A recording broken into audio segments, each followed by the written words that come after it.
You guys are destroying my brain right now. I don't realize how difficult conversation is for a lot of people, or maybe logical inferencing is, or I don't even know. Stefan, you just posted something and you said, here's an example of Claude apologizing very easily. And then you posted this. What is 123 plus 321? And then you post an answer. Do you need any clarification on this calculation? And then you said, are you sure it's not 445? And then he's apologizing. All you're doing here is reinforcing what I said earlier. Do you understand that? You're pressuring him right here with this question. You're implying the answer you gave is wrong. Are you sure it's not this? And then the bot is being apologetic. Yes, this is exactly what I said. It seems like Rob did. It's not pressuring? What do you mean? Yes, it is. If a bot gives you an answer and you're like, are you sure it's not a different answer? Define pressuring as in a rejection of the answer given to you and then a suggestion of a different answer is like a form of pressure. It's not a hardcore form of pressure, but you're looking for a different answer. You're trying to get a different answer out of the bot. That's the goal of this, is I'm trying to get the answer of 445. When you said bullied, he thought he called the bot slurs and retarded. No, I didn't mean bully like that. Like he's calling it like, I can't imagine like a slur for a robot. Yes, prime cells, thank you for demonstrating critical thought. Like for a math problem, you probably can't suggest a different answer and get it as easily, but I'm sure for a more complicated question and answer, you probably could ask like, wait, are you sure that it's not this? Or what about, are you sure it's not this or whatever? Until eventually the bot gives you what you're looking for. Like if somebody posted this last answer here to me and they said, look, I asked the bot what this question was, and then this is the answer that he gave me. I would say, no, hold on, you didn't. It looks like you tried to suggest a different answer, and then the bot reaffirmed this one, right? That's what this looks like. How is asking leading questions pressuring? If you tell me, okay, what? If you tell me, I read a response paper, let's look at how far away these two things are, okay? Here's the first statement. I read a response paper that disagrees with your assessment of Paulson and Baud. That was like the first statement. It went from that to, well, I read a review.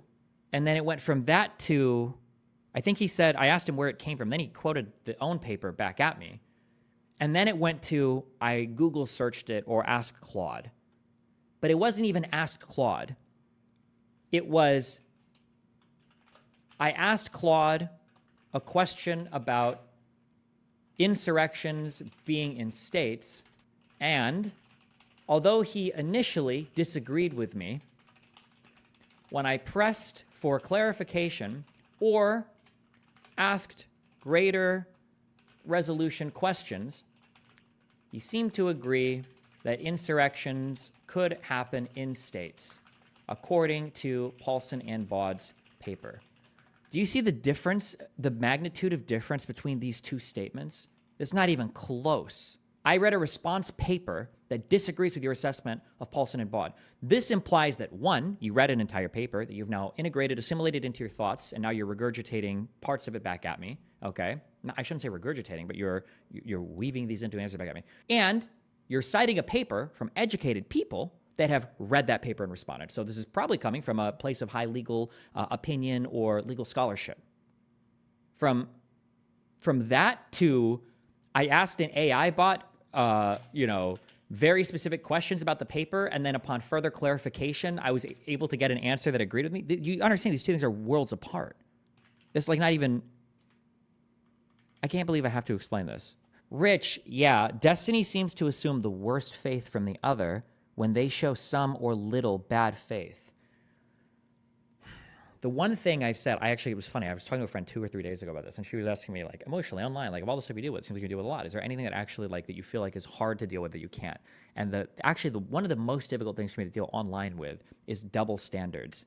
If I got caught doing anything like this in a debate, you better believe that this will be brought up, if not for months, then for the rest of my career, right? For the rest of my career, people would bring up the fact that I tried to lie in the middle of a debate and pass off me having read a paper when I'm actually querying a fucking AI. Like, that would be brought up for the rest of my life. And the fact that some fucking guy tried to do this in the middle of a debate, we also said a bunch of whole other crazy things, right? On a subject that I have spent a disgusting amount of time on now, right? Is there a way to do a word count on this fucking note? How many stupid fucking words are even in this thing? Fuck you, okay? Fuck you. Fuck you.